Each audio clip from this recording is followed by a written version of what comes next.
Kako vam je bil všeč včerajšnji film? Meni se zdi film zelo dober. Samo na drugi strani pa razumem to, kar je rekla gospa Maja Weiss, da ni bil dobro sprejet, ker preveč naravnost pove, kaj se dogaja. To ni dopadljivo. Kaj vam pomeni biti del festivala migrantskega filma? Pravzaprav dvoje. Prvo je to, da se na nek način ponovno ovem problema. Mislim, se to zveni čudno, ne, da jaz o tem govorim, ki pravzaprav sem 20 let notri, ampak res je tako, da ko delaš, malo izgubiš občutljivost, malo poskušaš pobegniti na nek način. Jaz se branim predvsem tem, kar vidim, ker za mene to ni samo kino, za mene je to pol leta dela na teh terenih. In braniš se pač, kolikor moraš uspešno, ko pa sediš tam v tej dvorani, se pa ne moreš braniti. In je prav, da se spomniš. Na drugi strani pa se mi zdi prav, da tudi sama nekaj prispevam k temu gibanju za razumevanje, ozaveščanje, ki pač je osnova za neko akcijo, če tudi so te akcije, kot sem včeraj rekla, velikokrat ne posebej učinkovite. Kakšen je po vašem mnenju namen in efekt takšnega projekta? Namen je pripeljati v prostor na nek dosti otipljiv, konkreten, prepričljiv način to dogajanje, ki ga pač poskušamo izriniti, in skozi to, da pripelješ to v miselni prostor, v socialni prostor, in osveščaš in motiviraš, da bi nekaj storili zoper to. Vprašanje je zdaj, kaj narediti, kako bi to spremenili. Ne to, da smo ogorčeni, da se zgražamo, ampak da se nekaj aktivira v nas, da poskušamo to nekaj narediti. Se nam se zadnje, je to lahko čisto preprosto, da si prijazen do enega človeka, ki govori neki južni jezik, ali pa do nekega temnopoltega človeka, ki ga srečaš na cesti, ali pa da delaš kot prostovoljec, ali pa da se ukvarjaš z nekim političnim oziroma z nekim socialnim aktivizmom. Kakšno imate mnenje o altruizmu? Mislim, da malo z altruizmom, da včasih pretiravamo pri prostovoljnem delu. Ker če smo pošteni, prostovoljno delo daje ogromno tistemu, ki opravlja to delo. Daje mu različne dobrine in enim so bolj pomembne, ene drugim druge. Naprimer v Ameriki pravijo, kdor da nekaj nase, bo delal prostovoljno, s tem doseže, da bo spoštovan v svoji soseski. To je potreba po uveljavljanju. Drugi imajo spet večjo potrebo po tem, da čustveno nekaj dobijo, da imajo občutek koristnosti. Tretji imajo občutje krivde zaradi stvari, ki niso bile dobre v njihovem življenju. Nekateri skozi prostovoljno delo udejanjajo svoje vizije.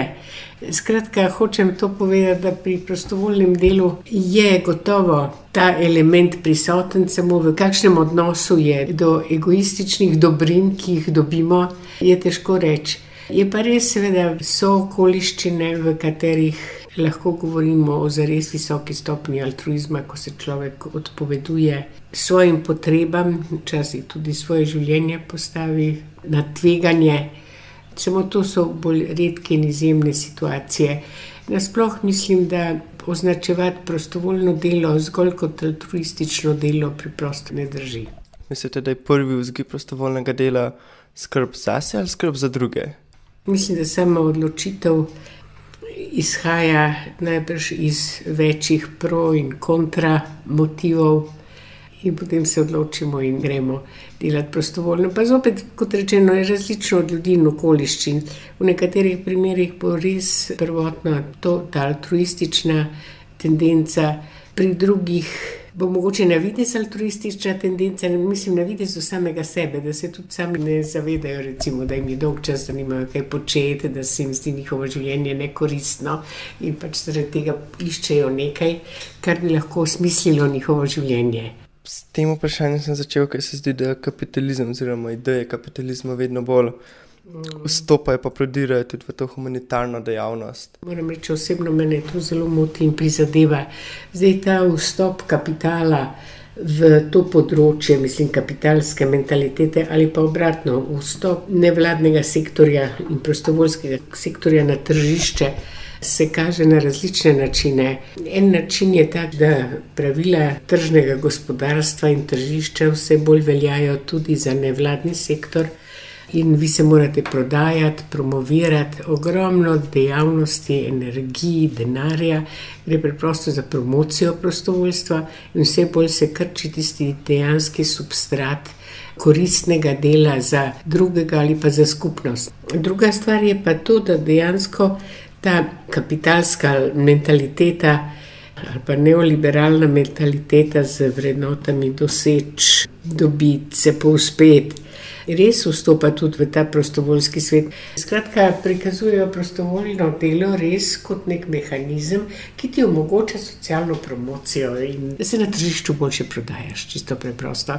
S tem dejansko privabiš mnogo več ljudi, ki razmišljajo o tem ali pa ki jim je to precej pomembno in ta, kako bi rekla, miselni in moralni vzorec je precej drugačen, če na ta način propagiraš in pridobivaš ljudi, kot pa če ljudem rečeš, pač naredili boste nekaj koristnega za druge, za skupnost, od tega boste vi tudi imeli korist, ampak če ne daš na prvo mesto te čisto konkretne koristi iz lastne promocije. V bistvu se zdi trend, da se neke finance, donacije zbirajo prek takih načinov. Recimo, posod smo lahko videli te žalostne obraze, stereotipe afriških otrok. Mislim, da preprosto obstajajo neki mehanizmi, po katerih malo zapremo dotok informacij ali pa zapremo vpliv informacij na naše emocije. Samo zbiranje denarja po tej poti se mi zdi v redu, ker je najbrž nek način, ki je nov, ki je bolj učinkovit kot ti običajni načini. Tako da jaz sem za take filme absolutno.